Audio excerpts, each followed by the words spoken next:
my pleasure to welcome you to the What Juices You podcast. And I have with me today a longtime friend and also the general manager of Juice. And his name is Jean-François Hivon, but most people call him JF. And I want you to be able to understand a couple things about JF, what juices him, and then what is his very unique juice for the world. And then I'm going to ask him to end off with his wish for you as a listener. So, Jeff, let's just dive right into it. We've had a good journey together. How long, Brady? If I had to guess, I would say 13 years, but I'm not sure if I've got that right. Well, I would say 13 years at Juice. Okay. Our paths crossed much earlier than that. So right. That's true. Our connection dates back. Yeah, we've been aware of each other in kind of different universes before that. We have. Yeah. It's been a great journey. It has been. Yeah, for sure. So I'm going to just start off the same way I have with every podcast, which is saying I've been asking a question of people, what juices you for over 20 years? And what I'm really trying to get to is there something that in the pursuit of it or in the fulfillment of it or both that is a reliable source of fuel for you? And so in the morning, when you wake up, you do not have to fuel that thing. It fuels you. And that's quite a gift, right? So we have our own way at Juice of getting to what juices you, but we don't have to go with that script today. Yeah. I really want to know what is just inherently energizing. It could be in your personal life. It could be professional or a hybrid of that. And sometimes there are things that happened as we're growing up that predispose us towards a certain form of energy.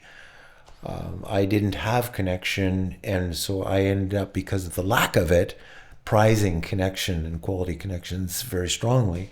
Others see it modeled, and that's why it becomes so important to them. So either could be true. Yeah. So we can go into any of that. But yeah, what juices you? Well, I was thinking about this, knowing that we would be doing this afternoon, and I'll start with a story. Yeah.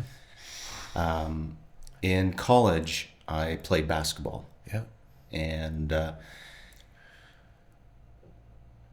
the reason I was selected to the basketball team in my first year was not because I was a good player. Okay.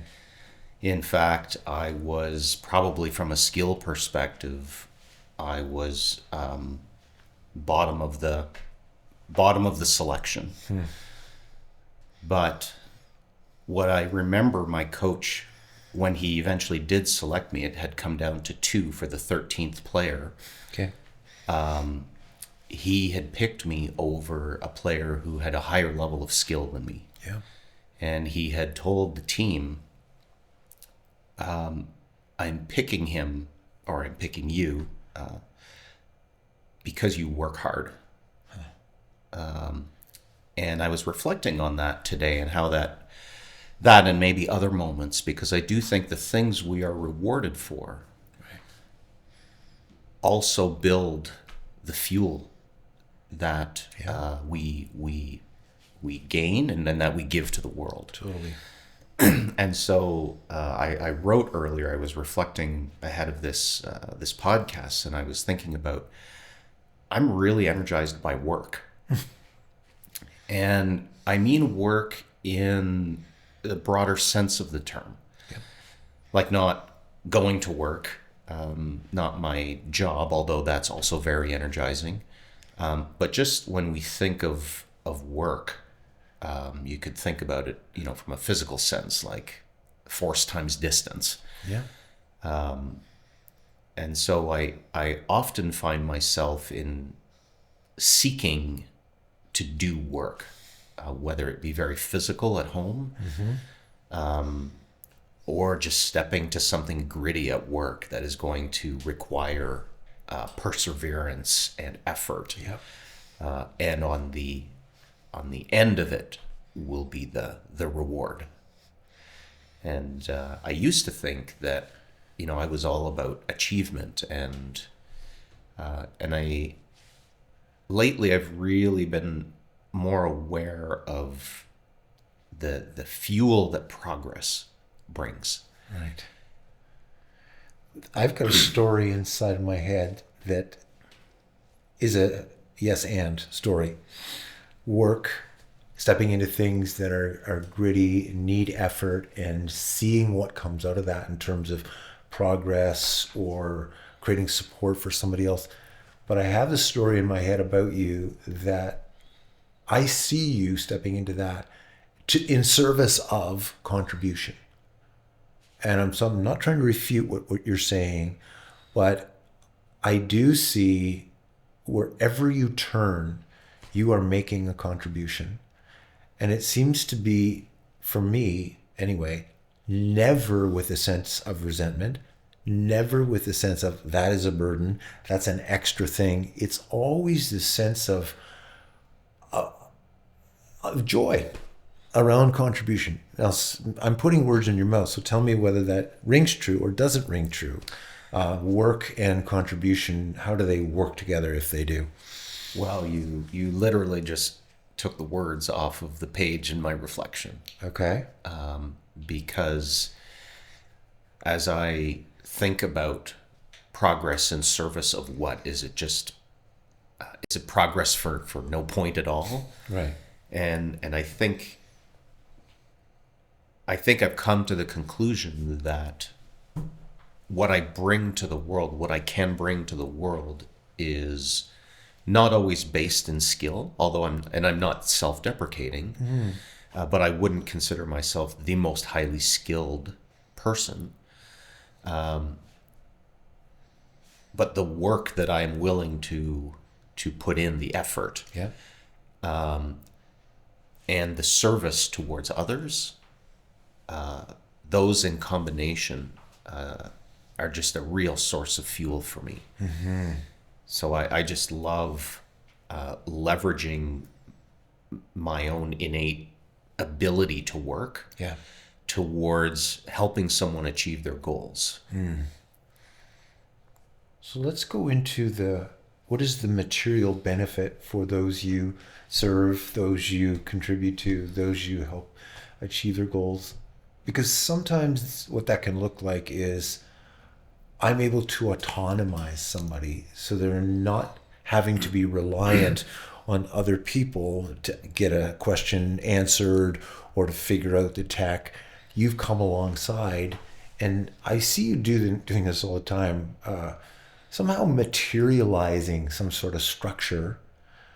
It could be with some of our employees that allows them to not have to be dependent and reliant on others. And I'm not talking about independence in a negative way. I'm just talking about the freedom to be able to now have a structure that allows me to do my best stuff. Right. So is it, and I'm not saying these are way different, but achievement of goals is a little bit different than the freeing somebody up to be autonomous. So could you just compare those two? I'm not contrasting them necessarily. Yeah, I think there's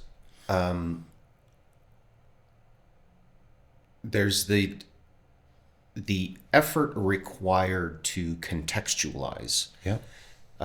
the thing that we're working on. Mm-hmm. And without that context, without that structure, we can feel kind of, it can feel chaotic. Yeah. And, using maybe our own language, chaos has a sense of dissipating all sorts of energy in an unnecessary way. Totally. Mm-hmm. And so for me, I differentiate them by putting in the energy, putting in the effort required to actually creating context, and the structure required for someone to expend their energy in the most effective and efficient way possible. Yeah. I think the dangers, and that's been a real evolution for me, I would say, because I think the dangerous side of being so hungry for progress and having such a drive to work is taking over. Right. Right? Is that I can do this, and therefore taking opportunities away from people.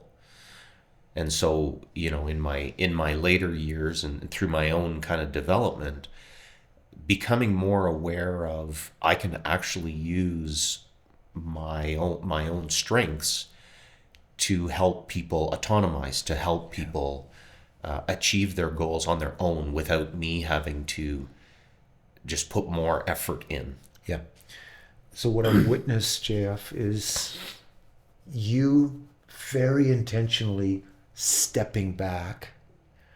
And of course, we talk about under responsibility, over responsibility, and if we're over responsibility, we actually put the other person into an under responsible state. But if we step back and create a vacuum, typically all these good people, at least that we work with, they step up. And I've seen you being very intentional. It doesn't look like work, but it is work. It is. It's a very intentional, intellectual work, and holding space for somebody so it's not over challenging that they're going to fail, but it's not under challenging them either, whether they're going to be so bored. Yeah. So it's a different kind of work. It's like turning the corner from, I'm a contributor and I get a shitload of stuff done, to I'm figuring out how to contribute to others. Can you help me understand that shift for you? Because it feels like you've made that with your kids. You've made that with our employees. I think you're doing that with our clients as well. But it doesn't look like the traditional definition of work. Yeah, it is I think it is the work of figuring out where the work is needed. Right. Where the contribution is, where the best contribution is sitting. Mm-hmm. I think it's quite easy to just work and work and work, and the contribution can be very visible. It's a little bit more nuanced to stop and think about where is the effort needed in order to facilitate the rapid progress. Right. Because there's always an entity that in my role I have to think about, which is of course our people. Yeah. But we also have the business, Yeah. which you and I have talked about having its own entity and its own needs. It has its own voice, yeah.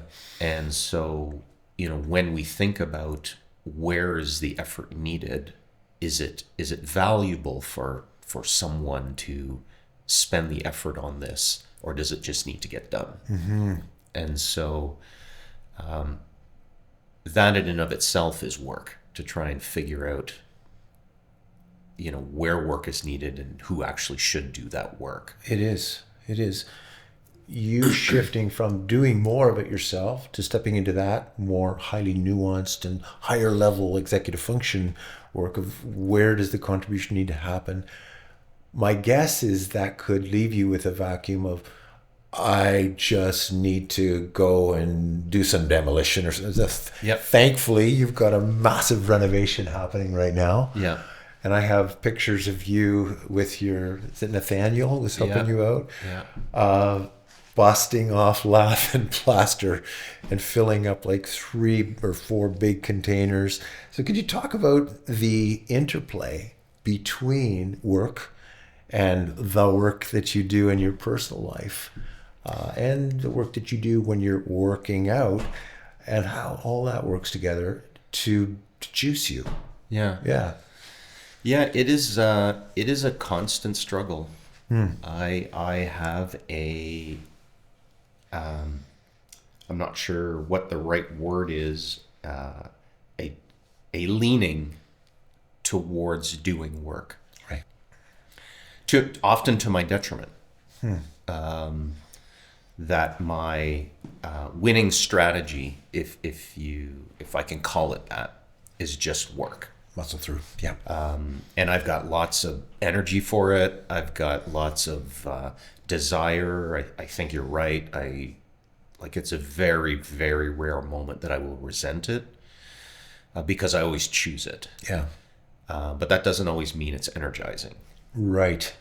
And so getting more nuanced around when is work the solution and when is stepping back and thinking about what work actually needs to be done. It is probably will be a lifelong process. Yeah.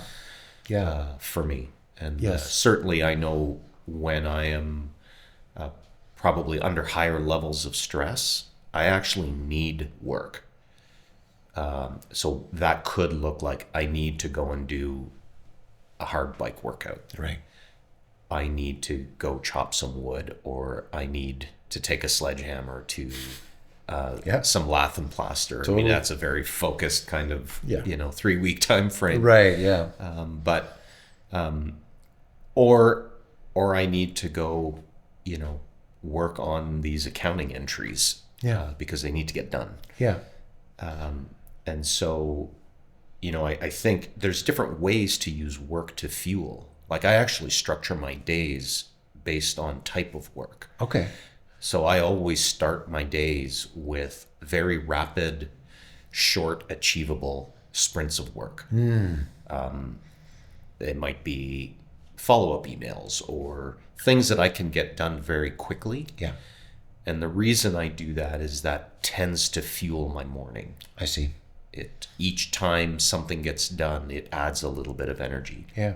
And I bank that energy because usually by mid-morning, I'm into something more that will require more fuel.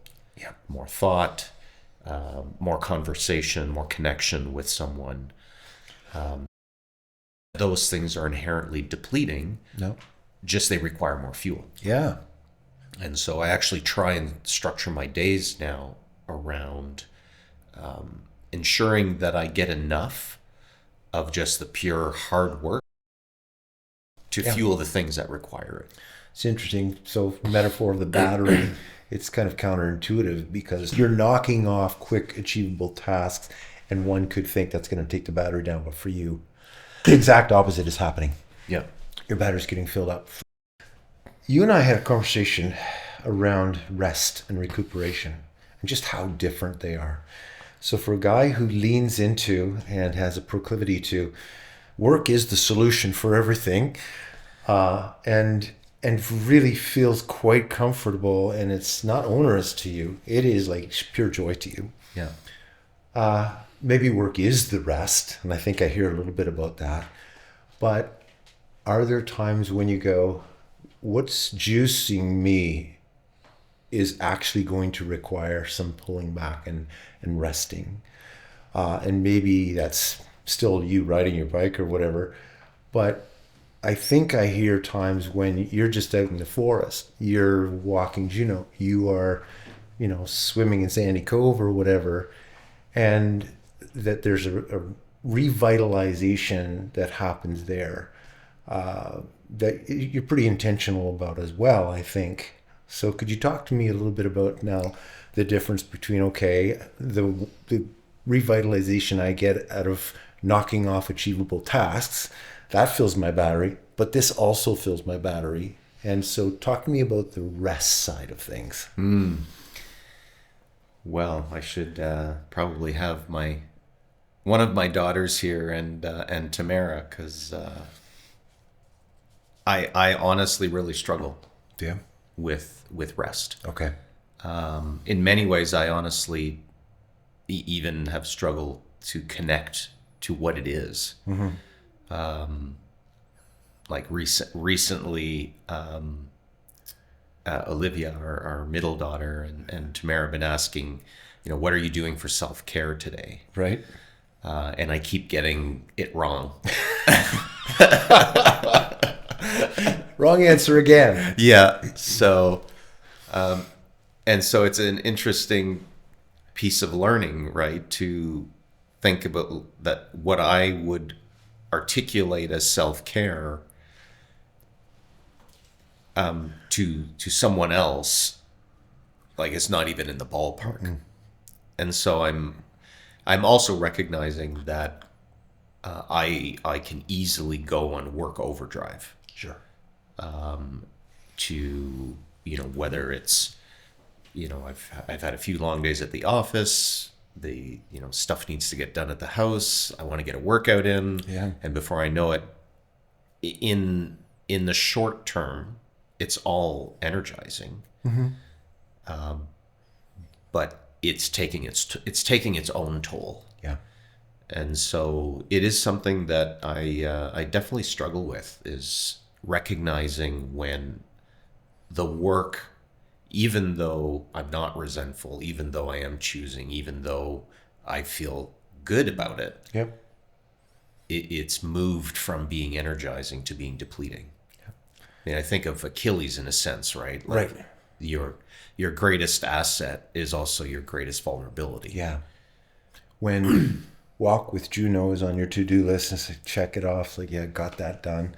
That which could be innately and incredibly energizing Yeah. has become a thing to get done. It's like, okay, I've probably dipped into the wrong side of the ledger there. Yeah. Yeah. And I think that's probably true of all of our needs and all of the things that fuel us, Yeah. right? That too much can dip into almost depleting. True. Connection for me, so energizing connections, deeply, that juices me. And you're exactly right. There comes a point where if I have another conversation, it's not that it is going to be the wrong thing for me today. Yeah. Yeah, for sure. Yeah. And yet the allure says that, no, this will be energizing for you, but actually not at that point. It won't. Yeah. Yeah. Tamara shared something with me recently that was really insightful, and that is when the work gets disconnected from contribution, which is who you really want to be, then there's something that's not right. That's fascinating. That when the way you show up no longer is about making a difference and contributing and helping, Yeah. then the work has taken over, and the purpose of the work has been lost. Yeah. So that's been really interesting lately, just to reflect on where is that point that something that is so innate to you goes from being energizing to not. If I was to play Despicable Me for a moment, I would consign you to a world where you are absolutely working, but everything is self-referential. Everything is self-serving. Yeah. And there's no connection to any sort of benefit for anybody else. You would just die on the vine. Yeah. Yeah. That's good to know. Yeah. Yeah. Yeah, and I think, when I was thinking about our conversation today, I was thinking about our driving needs and thinking about, I probably historically have pulled mostly red cards, Right. which I find really fascinating because I've never been about winning. Mm-hmm. It's partially of, I think playing high level sports, you kind of have to have that drive to win. Right. And that's probably limited, the level at which I could play. Right. But when I ride, like, winning is not even like, I don't race. I'm not interested in racing, No. and I don't have anything against racing. Yeah. But just innately, I'm not wired for winning. Mm-hmm. So it's interesting to think about the underpinnings of, you think about progress and results, and of course, I love achieving results and I love making progress, but it's not in service of winning. No. It's in service of contribution. Yeah. And there's a connection to other human beings and a web of beautiful relationships that's associated with that. Yeah. So, and just for context, for listeners, when Jeff is talking about 5 driving needs, belonging, security, freedom, significance, he's talking about significance. And when he's talking about pulling a red card, we do an experience called oxygen poker. And in those red cards are things like learning, challenge, progress, reputation, legacy, feeling valued and respected. But a lot of it has to do with really materializing and seeing the progress of something. Yeah. Yeah. Yeah. Beautiful. And maybe that leads us to what your juice is for the world. that thing that when people experience you in the zone and you just know that you were in a state of flow, what is it that people experience? That is that distilled thing that, oh my goodness, that is like JF in a glass. What typically is that? From experience and listening to what others might say, I would say context and structure. And that's probably more recent in terms of the role that I have. Sure. And so I certainly am in a role where there's a lot of work to do.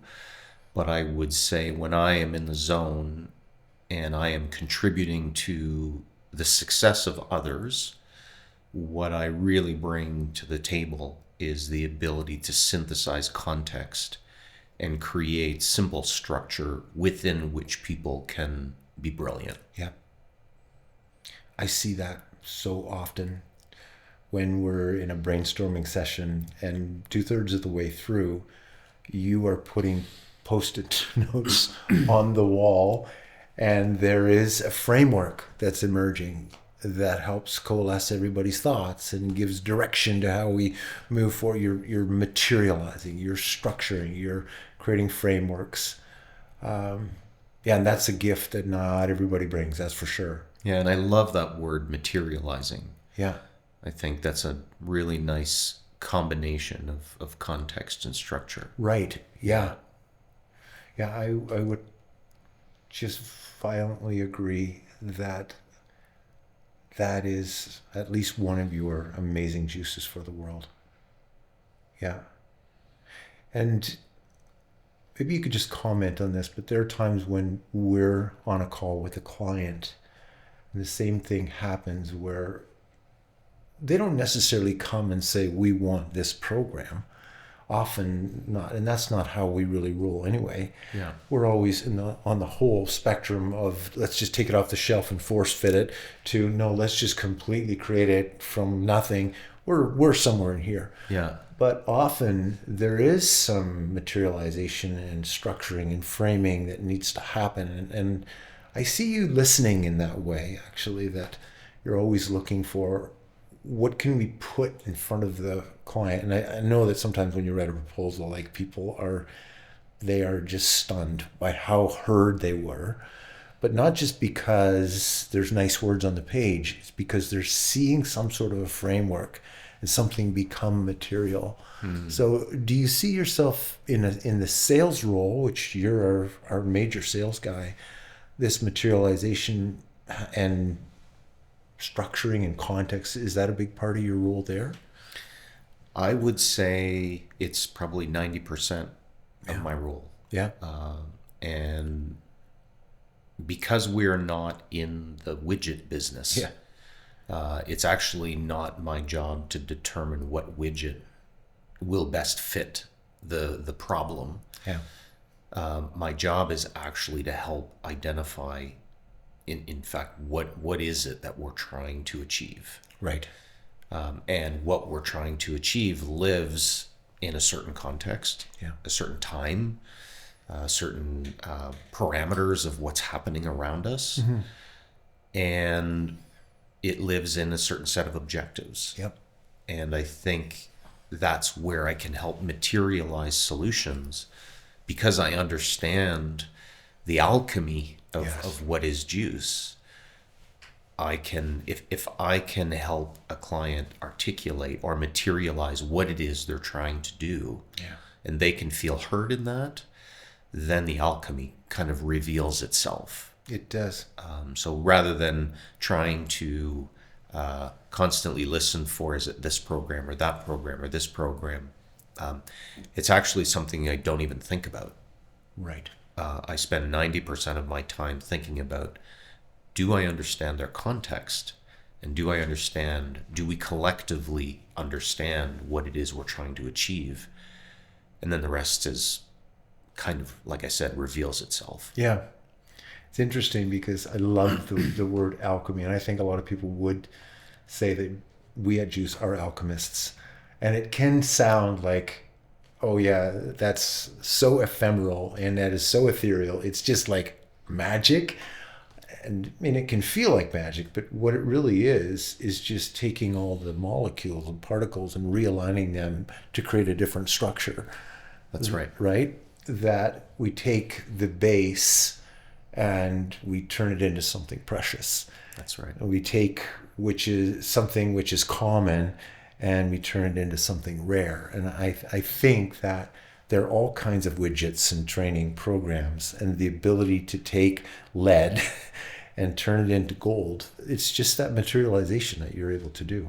Yeah. Yeah. So all of these good people listening and viewing, do you have a wish for them? A wish for them. I really wish for people to find the balance point between when what energizes them turns into what depletes them. Right. That awareness, the overdoing of what energizes you, can be equally as damaging. Yeah. And to find those moments of awareness where the thing that brings you energy, what it's in service of, right. Once that connection is broken, right. That is the point where what you thought energized you will become what depletes you. What a gorgeous wish. I think in 2024 and beyond, but that's the date stamp today, we can definitely use that. Yeah, the overdoing of what energizes when it's separated and disconnected from what it's in service of. That's a really good thing to be thinking about. Thank you for taking the time to be with us today on the What Juices You podcast, which basically you have materialized.